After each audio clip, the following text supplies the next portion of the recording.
Heto pang fake news. Kumakalat online ang video mula sa China kung saan sinasabing pakay daw nating manggulo sa pinag-aagawang teritoryo. Nasa frontline ng balitang yan si Elaine Fulgencio. The Philippines plans to stage a conflict near Huangyan Island in the coming days, orchestrated by Atenito, an NGO funded by the American and Philippine governments. Their goal? To film Chinese ships pushing them out.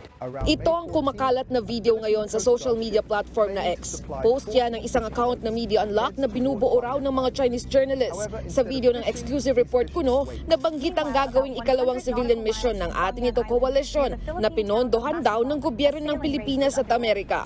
Ayon sa video, pakay lang daw ng naturang misyon na manggulo at galitin ng China. To provoke a response, either with water cannons or warnings. It's all staged for the cameras, aiming to capture global attention. Pero lahat ng yan, tinawag na fake news ng Atenito Coalition. Yan na naman yung ating mga kapitbahay na nagkakalat ng misinformation, disinformation. Ginagaslight tayo doon sa kwento. Klaro naman sa atin kung sino ang nanghaharas, sino ang nagwa-water cannon, sino ang nagmimilitarize ng ating West Philippine Sea. At napakahalaga na tayong mga Pilipino ay hindi tayo magpapadala doon sa mga ganong fake news.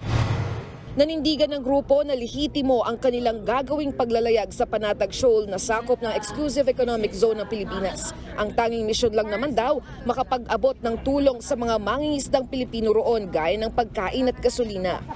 Hindi po natin balak makipagpatintero sa mga Chinese vessels. Kinontra naman ng Philippine Coast Guard ang pagtawag ng naturang Chinese report na Philippine and US government-funded NGO ang Atenito Coalition. Linano nila to on their own, and this is not actually sanctioned by the Coast Guard or the National Task Force West Philippines. Aabot sa 200 volunteer at mangingisda ang makikiisa sa regata o paglalayag. Sakay sila ng 5 commercial fishing vessel at 100 maliliit na bangkang pangisda. Kahit hindi kasamang nag-organisa, magde-deploy pa rin daw ang Philippine Navy at PCG ng mga sasakyang pandagat para bantayan ang civilian convoy. Lalo't may mga na-monitor na raw na di bababa sa 37 barko ng China sa Baho de Masinloc.